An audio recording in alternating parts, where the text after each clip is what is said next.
Welcome to another How We Solve episode. Today I have a very special guest, Temple Grandin. My name is Temple Grandin. I'm not like other people. Can you bring everything you've seen to your mind? Sure. Wow, you have a very special mind. You know that? Think of it as a door. I can see a chute just as a cattle will, because that's something my autism lets me do. Who has been doing a lot of very wonderful things. I think I'll start out and just talk a little bit about what exactly autism is. Autism is a very big continuum that goes from very severe, the child remains nonverbal, all the way up to brilliant scientists and engineers. And I actually feel at home here because there's a lot of autism genetics here. Let's just dive into the topic, if you cool with us. Okay, well, I'm Temple Grandin, professor of animal science at Colorado State University. And when I was 4 years old, I had no speech. All the symptoms of autism, still have autism. The reason why I started the series because I found out I'm different as well. I'm the polar opposite of you, actually. I have a condition called aphantasia, and I have basically no pictures in my mind, you know? So I'm like the polar opposite of you, and I just found this out like 6 months ago or so. Sorry about interrupting. This is one of my problems. If I was a computer, I'd be an Intel 286 with a really small processor, but huge amounts of memory for graphics files. If I can make it a graphics file, then I can remember it. And I've actually read quite a lot of stuff about aphantasia. And it is opposite of me. And a lot of people that don't have visual imagery actually do mathematical things. But you see, we need both kinds of minds to do things. They have complementary skills. I'm in the technology space, and I work with a lot of engineers that are, I've actually worked with a few people who are on the spectrum, on the autism spectrum, basically having Asperger's.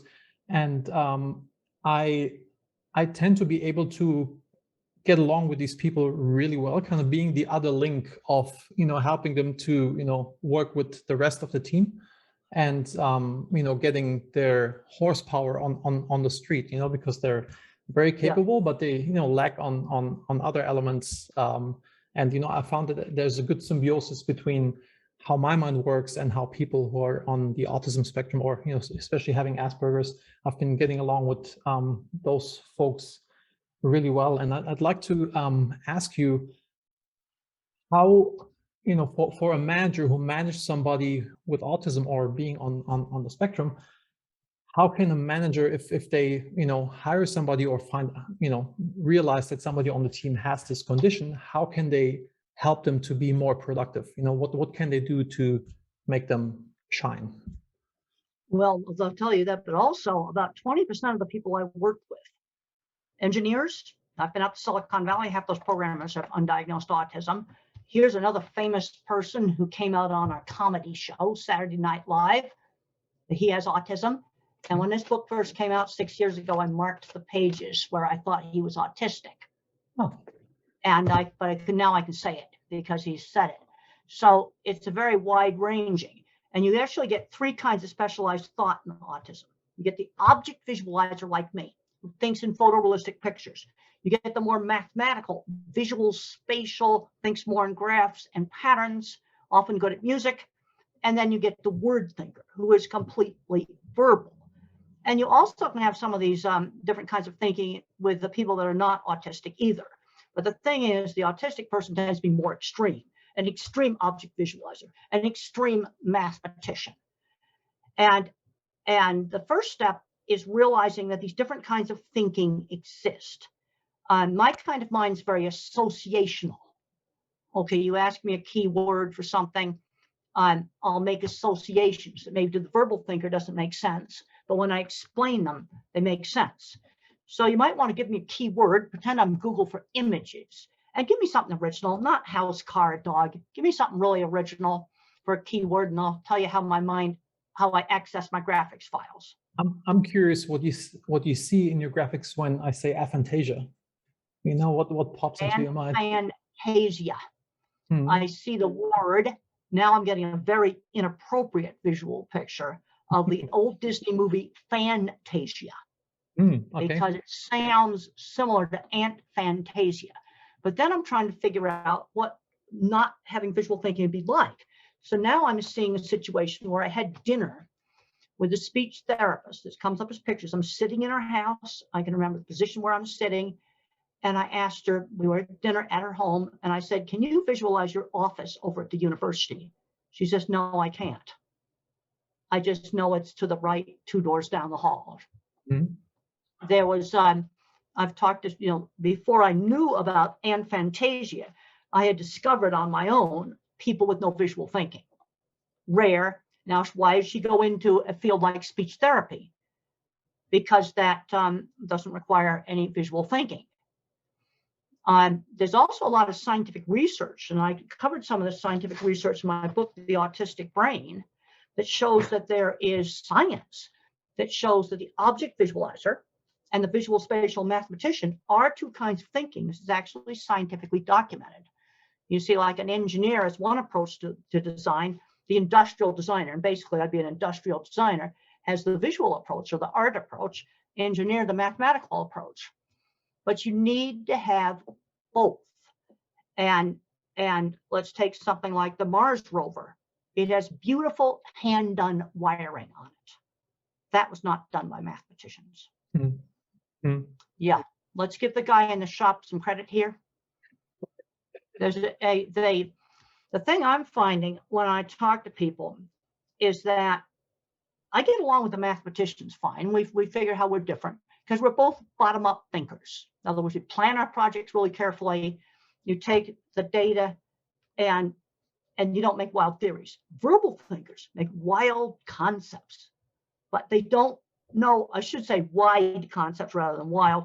Like, okay, how do we have an inclusive classroom? But they have no specifics on how to accomplish an inclusive classroom.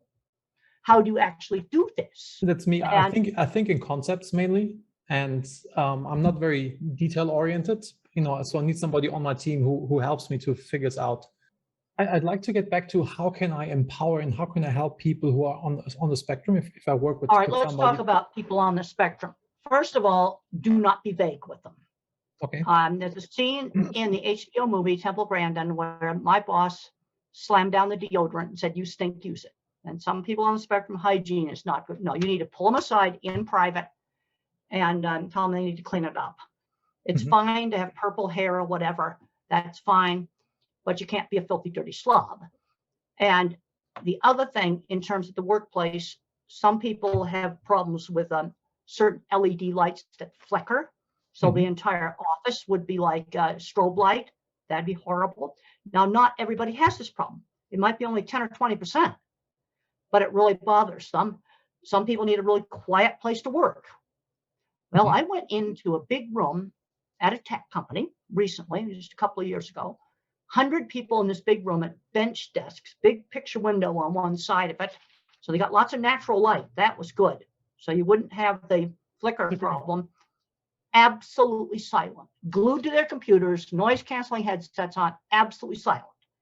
And there was a variety of stuff on the computers being done.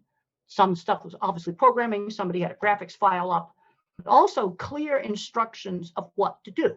Here's an example. I've got something right now. I was told by one editor when they wanted a chapter in a book on animal handling that I was only allowed to have 40 references.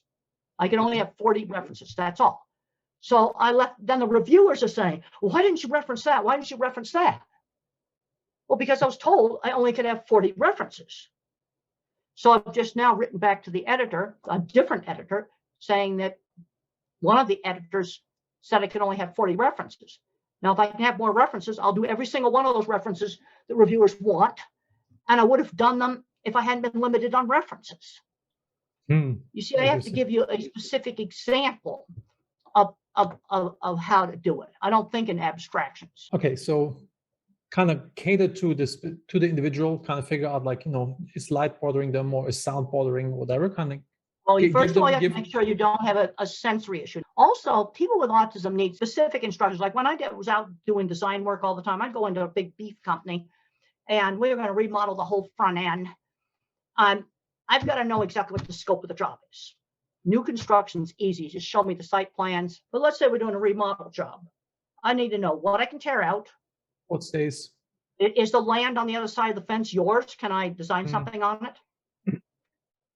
Clear outcomes. All right, let's take it the tech company. You'd say the person will want you to write some software on a certain platform using this electronics, and it does a certain thing and get it done in 3 weeks.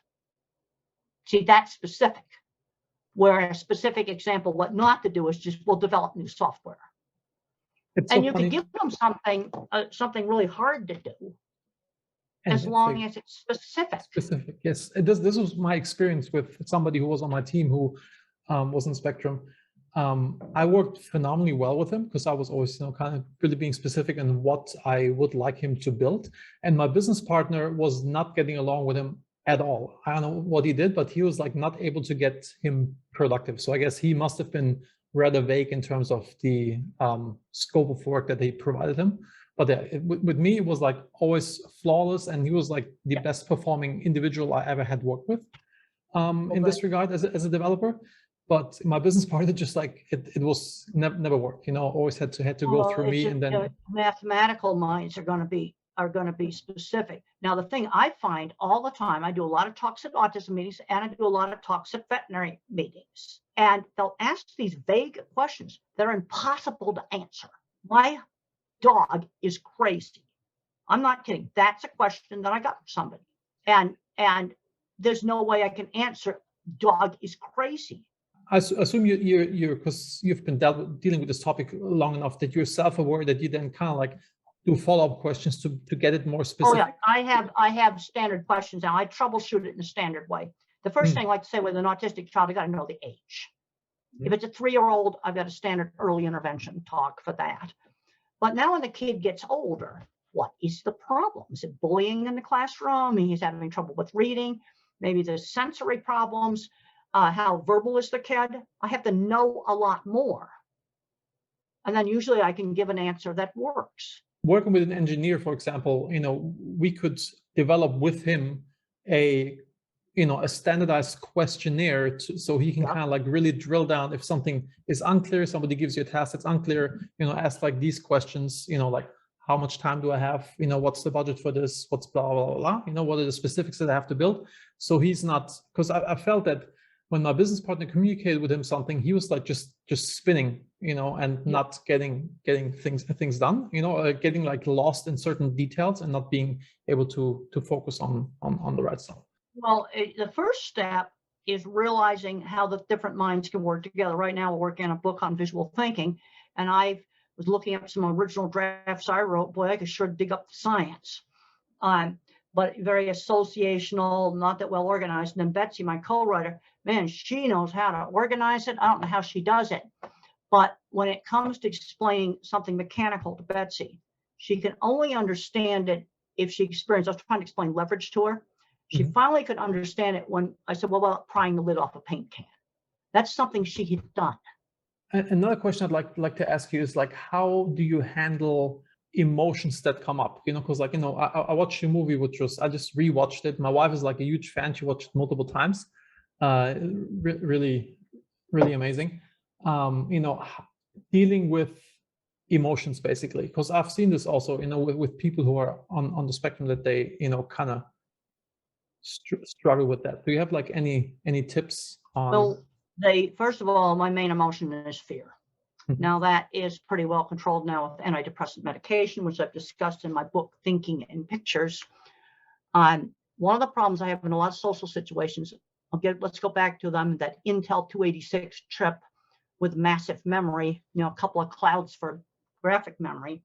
But a lot of social conversations go by really fast. I can't hear them. I have trouble following them. There are also things where, let's say with an autistic employee, don't throw a surprise at them. Surprises scare. Okay, if they're going to be getting a new boss, boy, give them a warning. Surprises scare, and they can just, completely panic sometimes.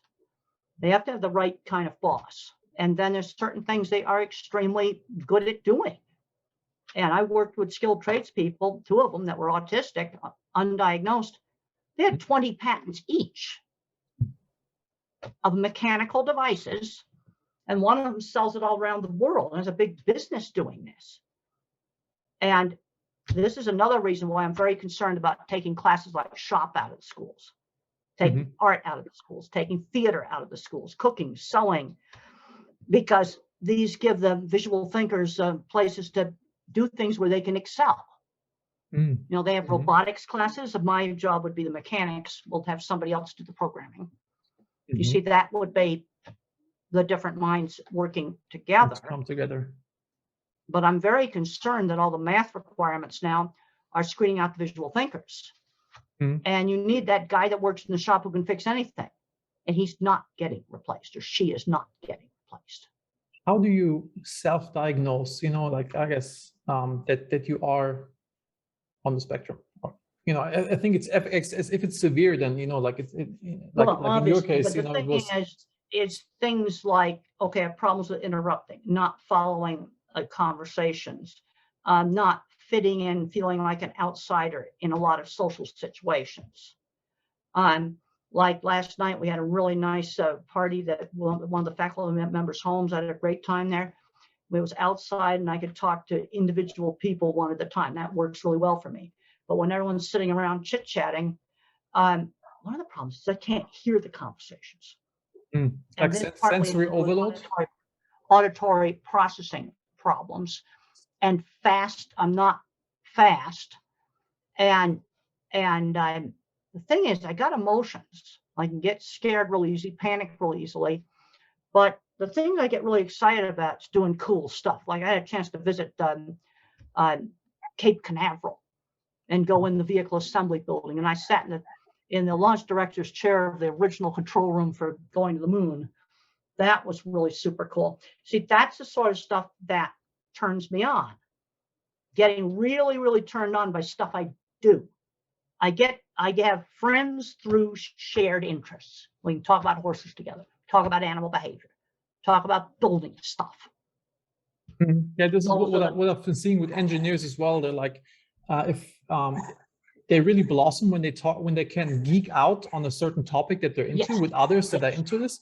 But see, like if it's just like some random blah, then they're kind of like really going inside and not coming out. But once, you know, you're together with people who are like sharing the same topics they like to geek out, then they really open up and become very social. The thing is, in the world, we need the different kinds of minds, because the more social people don't get stuff done. See, let's sort of look at the brain, you know, sort of from an engineering standpoint. You got a certain amount of processor space in that brain. So how am I going to allocate it? I'm going to allocate it to social emotional, or allocate it to engineering, or art, or math. And what tends to happen in autism is it gets more into the thinking. Your brain can be more thinking, or brain can be more social emotional. So here are some interesting papers to get you to think. Here's a paper called Solitary Mammals as the Model for Autism. All right, let's look at the lions. Lions are more social than panthers or leopards. There's genetic crossover with autism. Or another paper, Genomic Trade-offs. Are autism and schizophrenia the steep price for a human brain?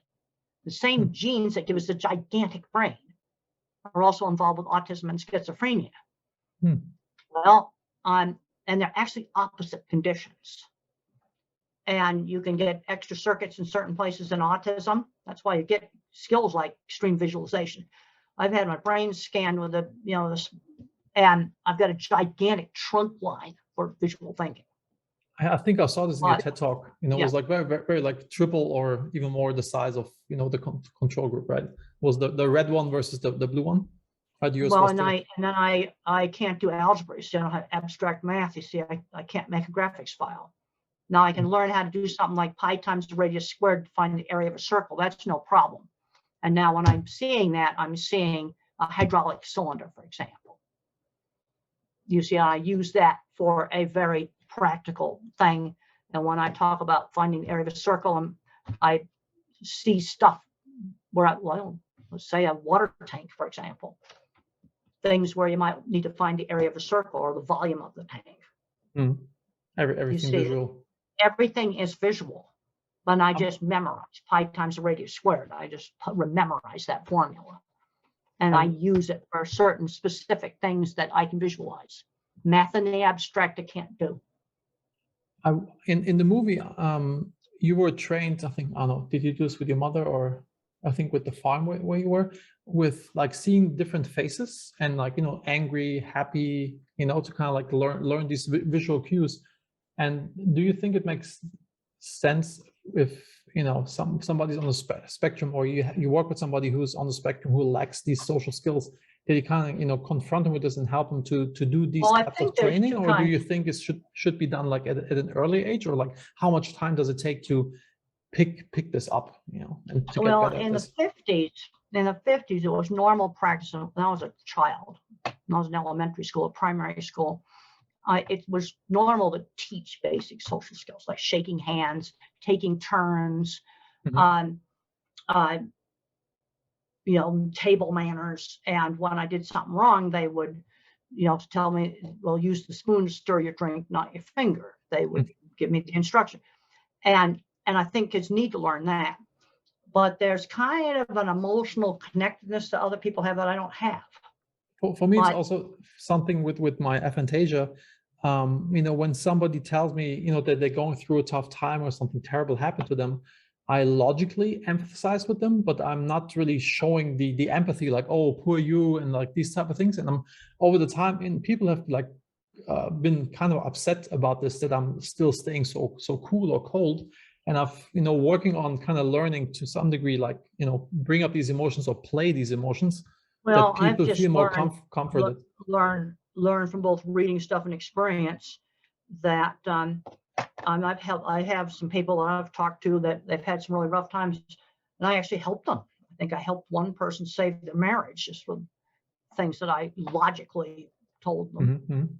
Yeah, similar experience for me. My a good friend of mine came to me and said, like, he's going through his tough time, and I just told him, that's no problem. You just do this and this and this and this and this, and then everything should be good again. And he got really upset because you on your ivory tower. I've learned that that's not the way to deal with it. Yeah, I realized this. They're telling them that doesn't work. But I still do it more by logic, because I'd like for the person to get in a better state of mind and have their life going better. It's funny to me that in school, in business, we hire a lot of people and we do personality tests to figure out like how these people tick. And with like very basic personality tests, so just like asking some questions, for example, close your eyes, can you see an apple, etc. I would have easily identified that I have aphantasia.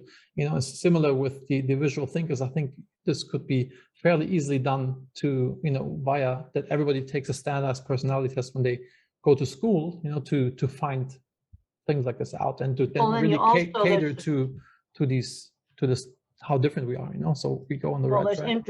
There's been an interesting study that was done on how do people understand how things work, or to put together, a piece of furniture or something like that.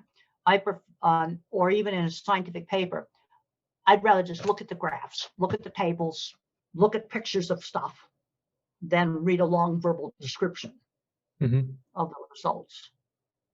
Going back to the movie, something that I want to ask you, when I think it's in French, your French teacher comes up to you and says, like, did you read this? And you said, like, I read it. And then you close your eyes and you just read from your memory of the picture, like have really photographic memory. Is this part of the movie, or is this really the case that you can look at a piece of paper? I'm not a true savant, but I can remember studying for exams, and I could sometimes see my notes and read off them. Not the entire notebook. Do you think that there's still a stigma around hiring people who are on the spectrum? And, what do you see like in the job market? Well, I think a lot of companies are realizing, the people on the spectrum have a lot of skills.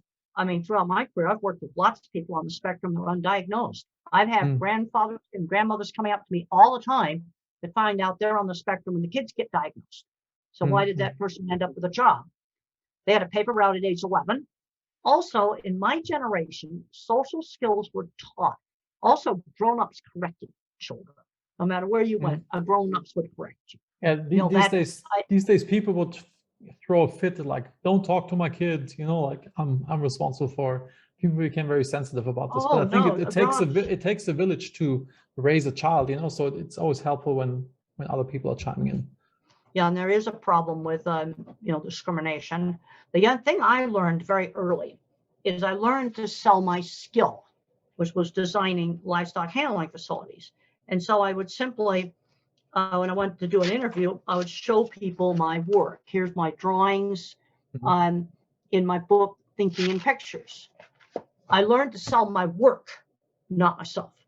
And then one of the first jobs I got was writing articles for our farm magazine in Arizona. And I recognized opportunity. That scene, there's a scene in the movie where I go up and I get the editor's card. I actually did that. That scene is true. Also, that movie shows how visual thinking works. It shows visual thinking very accurately.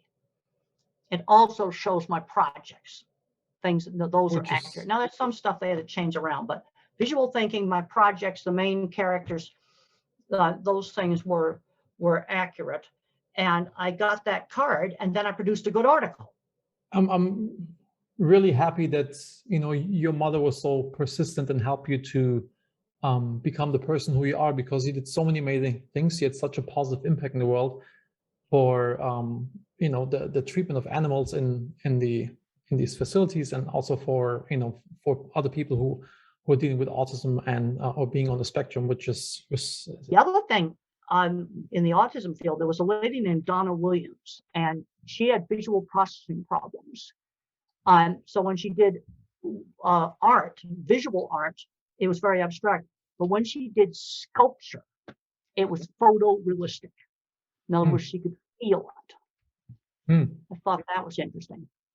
It's very different. To me, it was like the big aha moment when once I found out that I have aphantasia, because I thought nobody can create images in their head. You know, when people say like, you know, go to bed, just like count sheep, you know, for me, it was like a stupid thing, just like to lay there and just count, because I don't see any sheep jumping over a fence over there, you know, what I saw right now was I was at a sheep stockyard, and when you said sheep jumping, and it was a bright sunny day, and there was shadows of the fence on the concrete floor, and the sheep were going bling, bling, bling over the shadows on the floor. Yeah. So I got that image when you said counting sheep. Or like when somebody says like, do you remember this emotion, you know, remember the feeling? I always thought like, yeah, I remember it like logically, but I cannot relive it or refeel it, you know. So, and to me, it was the big aha moment was to realize how different we all are, and, you know, that everybody perceives things so very differently. So when you think in words then? Yes, but not exclusively. I don't know, it's like, you think in mathematical formulas? No, it's kind of hard to describe. I think the best description I read somewhere with aphantasia is it's like a computer tower, but there's no monitor attached. There's no sound cards in there. You know, it's just like pure, I don't know, concepts. All right, let's say you're writing a business letter. As you write it, you obviously are.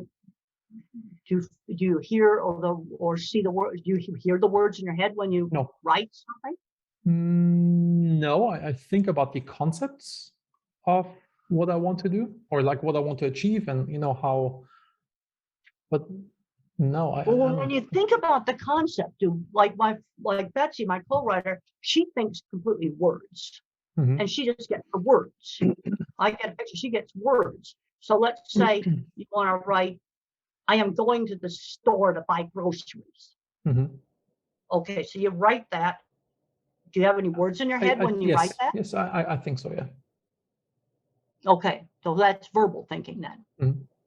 This is why I started this series of, you know, the different minds that we have in the world, and how we can work together better, and how can we at the workplace cater to these different minds, so, you know, they can all thrive and perform and you know, reach their full potential, versus like being held back by not working together in the right manner. This is why, you know, the first step is you have to realize that different methods of thinking exist. That's the first step. Because when I was in my 20s, I thought everybody thought in pictures. And when I did my initial work with cattle, I looked at what cattle were looking at. And I couldn't figure out why other people didn't think that was logical. Well, if you think in words, you wouldn't be looking at what cattle are looking at, like a shadow or a coat on a fence. And I was maybe in my 30s, mid-30s, before I started understanding that other people think verbally. You think everybody thinks the same way you do. And it was a revelation for me to find out that other people don't think the same way I do. In fact, I'm just going to show you one thing here on this piece of paper. I was shocked when I talked to a speech therapist. And I said, think about a church steeple. How does it come into your mind? And that's all she saw. Just that. Where I see specific churches, and I'll name off where they're at. The visual thinker will name them off. And the reason why I'm asking you church steeples is most people can visualize their own dog or their own car, because that's something that they are totally familiar with. Well, then, yeah, you have no visual thinking at all if you can't visualize your dog. Can you feel your dog petting it, stroking it in your mind? No. Okay, so you don't even have the touch. Can you hear your dog? No Can sound. you hear your dog barking? No sound, no smell, no emotions, no no taste, no feelings. Like I guess I'm very far on this side of. Yeah, that's I got to ask you a question. What skill are you really good at? I'm really good at organizational development and working with people and putting the right people into the right seats. Okay. And yes, I guess, and working with concepts and finding solutions for problems, but I guess in a conceptual way, not definitely not in a visual way. Well, you see, this is interesting to me because your way of thinking, I can understand what the mathematical mind does. Because their way of approaching problems is more like me, but thinking totally conceptually, no math, you're not getting words. In other words, it's pure thought. I guess. I don't know. I just discovered this 6 months ago. It took you 20 years to figure out that you really think different. For me, it took like 43 or 44 years to figure this out. And, I'm still processing being so different from other people. Because there's a lot of people around that are visual thinkers like me. There's a lot of them. I just tend to be on the extreme end of it. And what the research shows is the object visualizer like me in the extreme, that thinks in a photorealistic graphics file, is an opposite trait from the visual spatial, more engineering mathematical mind. Now, a lot of people are mixtures of the two kinds of thinking, but you won't find an extremely good object visualizer and an extremely good mathematician in the same person. Campbell, it was a real pleasure meeting you, real honor meeting you. And do you want to give any other books, tools, or resources you can recommend? Well, yes, I would. All right, let's just do a little book sales right now. This is Thinking in Pictures. This is my autobiography. I wrote this 25 years ago, and the new edition has a new afterword. And it's where I talk about visual thinking, talk about my life. Then there's the autistic brain, and there's a very good chapter in here on sensory problems in autism. Also, the object visualizer and the mathematical visual spatial kinds of thinking is discussed. In Animals in Translation, I discuss how visual thinking helped me to understand animals. This is a real interesting book. I think people on the spectrum that are having a hard time fitting in will like, because it's 18 people diagnosed later in life, all employed in good jobs, ranging from a veterinarian, a doctor, computer scientist, a tour guide, somebody who worked at a large store, a wide variety of jobs. And they talk about their marriages, their relationships. Now, where the diagnosis helped them was understanding their relationships. A lot of the people consider it almost a relief. Yeah, but I'm seeing too many realizing parents, something, it's the same with my aphantasia. Realizing it really helps you to then, reflect on it and then, find a crutch to solve things that, kind of are specific. Well, it's a different way of looking at things. And then we got to get kids out doing things. So I did my outdoor scientist book. And one of the projects is in here is doing an ethogram. It's actually a college assignment where I had to observe an animal for 4 hours. But kids can do this. That's awesome. And I get then this from my Colin daughter. Lines, this is my tinkering aviation projects when I was a kid. Things like little parachutes, building little kites and airplanes. And I had to tinker to get these things to work. Kids today are too afraid of making a mistake. And I think this is due to hands-on classes being taken out of schools. Worst thing that schools ever done. It's amazing. Temple, it's really mind-blowing how prolific you are, how many books you've put out there, how much things you've accomplished. Thank you very much for being on the show. I really appreciate you and everything you've done. If people want to reach you, where can they find you? They can write to me at templegrandin.com. They can write there, and they will write to me. I'm also a professor of animal science at Colorado State University. There's a website there. You can find the information. And there's a lot of cool YouTube videos and TED Talks. Colorado State University. I want to make myself accessible, but I don't want to get 100 phone calls instantly. Awesome. Temple, thank you very much for being here. Really appreciate you. Thank you for everything you've done. And thank you for coming on the show. Okay, great. Thank you for having me. Thank you. I'm going to sign off. Bye. Bye. I hope you enjoyed this How We Solve content, that you got a few takeaways and nuggets that you can implement into your business. If so, hit that subscribe button. And if you have any feedback, comments, or if there's anything else we can do, go to howwesolve.com, leave a comment below, check us out. I'm out. Rock and roll. I appreciate you. See you on the next one.